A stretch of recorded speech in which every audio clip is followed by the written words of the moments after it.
kinonvert na rin to ni pare. Ayan o, dapogi. Tropa natin. So, kinonvert to. Nilagyan ng yung brake panel ng Wave S. Ayan. So, gagana na lang siya. Yan. Naguba na. Ayan o. Naguba na. So, natanggal yung ano. Pumulupot yung preno niya. Kaya nilagyan na yung ganito. So sabi ko, bumili na lang siya sa akin ng bagong swing arm. Ayun, siyempre para may binta rin naman tayo. Itong ano na to, Speedy. Magandang klase rin tong rim na to eh. Speedy.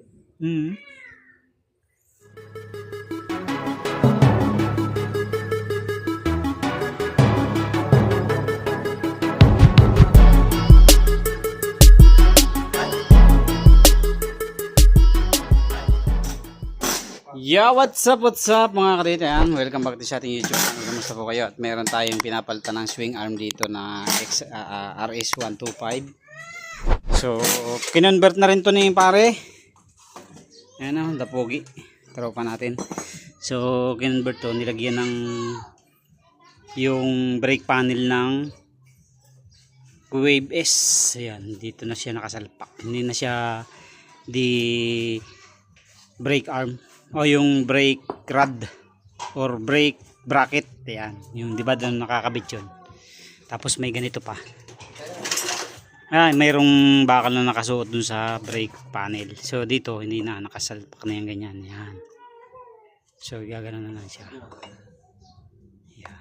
So hindi mo na kailangan ng brake bracket or yung brake rod. Ayan. So ito yung dati niya. Oh. So ito yung dati niya na naguba na. Ayan oh, naguba na. So natanggal yung ano, pumulupot yung preno niya kaya nilagyan na yung ganito. So sabi ko, bumili na lang siya sa akin ng bagong swing arm. Ayun, siyempre para may binta rin naman tayo. Ay kapalitan na niya kasi matagal naman na, 18 years na yan eh. Bulok na yan eh. Kaya ito na oh, pinalit na. Tapos palit din siya ng ano yan, isa lang yan? Hindi, yung rim na sa unahan. Hindi, nasaan yung unahan mo? Ito 1.6 1.8 eh. Eh ba't hindi pa rin yung itim? Siya papakali. Mag-ano ka rin lang eh, hindi pa ano. Hindi, paano mo ililipat sa unahan yun? Tsaka ko palitan. Eh, yan naman na ipanlikod, hindi mo maililipat sa unahan yan. Kakalas eh. Pag hindi kakakalas yun eh. Hindi magpapakapagod ka na lang, bumili ka na lang, magkano lang yung Speedy na ganyan. 1 na to. 1.5. Oo, eh, ang bibili mo na lang naman, rim na lang kasi yung hub mo, yung pa rin. 1.9 na to yun, 1.9. So, papalitan niya mga kadit niya. So, naikabit niya. Pinagtulungan namin kanina tanggalin to kasi pakahirap tanggalin. Na-stack up na yung kanyang ehe. Ayan. So, mamaya papakita natin yung output niyan.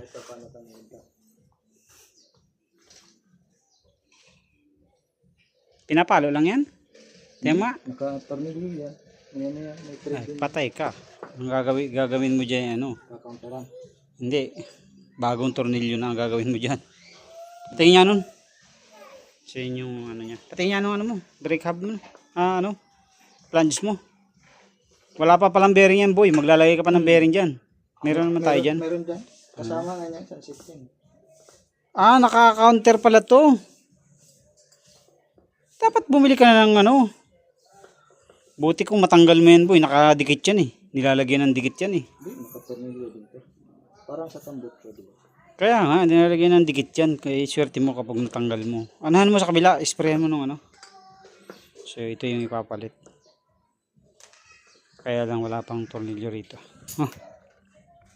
So mamaya papakita natin ang output niyan. Kung gaano kaganda ang mangyayari dyan. So may gulong na rin siya in order din sa atin. So ito na yung progress ng gawa. Ito na yung sprocket niya. Tinging sprocket na lang ang ginawa ko sa kanya kasi walang 38 na set. Ito kasi matibay ito eh. Kapal niya no. 428 na 38 tapos 14 na front sprocket. So yun yung ano natin. Speedy. Oh, wow, wow, wow, wow. Ang ganda nitong ano na to, Speedy. Magandang klase rin tong rim na to eh. Speedy. Tapos X-Kiddy ang kanyang hub.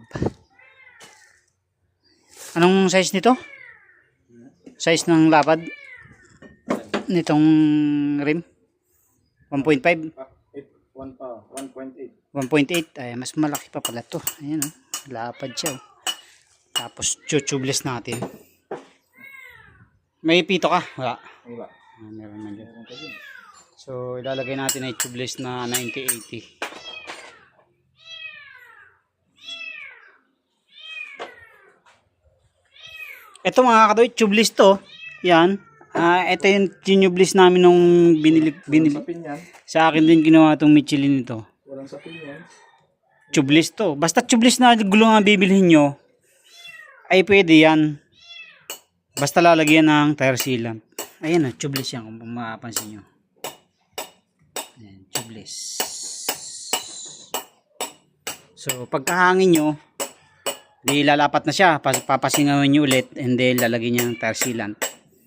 Saka nyo lalagay yung valve para yung mga gap dito sa rayos matakpan ng tire sealant. Hindi na siya sisingaw. Konting-konti lang naman ang gap niyan dito. Hindi nyo na kailangan maglagay ng tire lock. Subok na namin yan. Ilan na yung nagawa namin ditong ganyan na tubeless. Naka-rimset siya pero tubeless. So ginawa ko yan sa barako ko. Kaya lang nabili kong gulong. Ordinary. So anong nangyayari? Sumisingaw dito kaya hindi din nagkaari. Kailangan tubeless na gulong talaga. Para yung labi ng gulong magkabila. Hakab na hakab dun sa gilid ng rim. So ganun yung dapat na gagawin. So ito na mga kadit, sasalpak na namin yung gulong. Ayan, as you can see, walang flap. Ayan, walang flap. Hindi pa, lalagyan pa natin ng ano, pito pala. So walang flap, walang interior. Purong gulong at rim lang. So ito na, kakabit na natin yung tubeless na pito. Yung ganyang washer, di ba? Hindi kaya dyan yun nilalagay? Daming ganyan natin eh. Maliit ba yun? Sana yun. Relkit. So tubeless para makita nyo talaga na yung ating gulong ay walang interior. Yung iba naglagay ko ng duct tape. Hindi na kailangan duct tape. Duct tape, sealant. Natin ang langis. Game.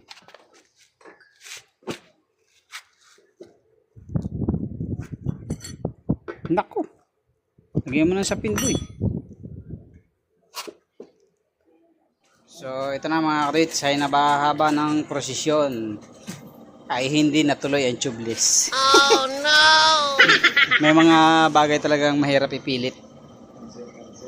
Kaya nag-ano lang tayo, tube type na lang ulit tayo dahil hindi nga namin mapalapat. Kahit 3 try kami ay hindi talaga lumapat, kaya no choice na interior na lang. So tube type yung gulong naman ay tubeless. Yun nga lang talagang mahirap pag wala kang mas malakas na pressure para umano siya, pumasok siya. Hirap manualin. Okay, so kabit na muna natin. So ito yung naging conversion para dun sa brake panel na bago. Yan, bago na rin yung sprocket 42 na 14. Tapos yun 38. So ito na nga mga karit, na ikabit na namin lahat. Okay na, tapos na tayo. Ayan na. Charan, yan na yung sprocket seat niya na bago. Parang laki boy ng 38 sa'yo. Parang laki. Ayan. So nag 38 siya. Tapos ito na yung swing arm na bago. So natataka kayo bakit itim. So nirepaint lang niya yan dahil nag-welding nga nung bracket ng stopper nito. So ang kulay talaga niyan ay silver. So nag-welding siya dito yung stopper niyan. Yan. Stopper ng brake panel. Kasi nga yung arm niyan dinilit na namin. Wala nang arm yan dito. So dapat doon siya nakakabit, diba?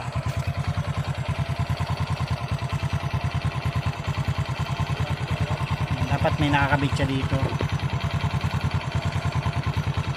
sa ilalim na yan. Yan. So, dito. Yan, dapat may nakakabit dito. Yan. Kaso yun nga, kinakalawang, kaya bracket delete na lang. Ito nang ginawa namin, brake panel na pang wave S, para dito na siya naka-stop. Mabilis pang tanggalin, di ba? Less hassle. So hindi lang kami nagtagumpay sa tubeless kasi hindi namin talaga mapalapat. So Maximus lang yung kinabit namin gulong, medyo mumurahin lang. Okay, so yun lang. Thank you very much po. God bless po sa inyo lahat. So yung unahan naman ng papalitan dyan, speeder.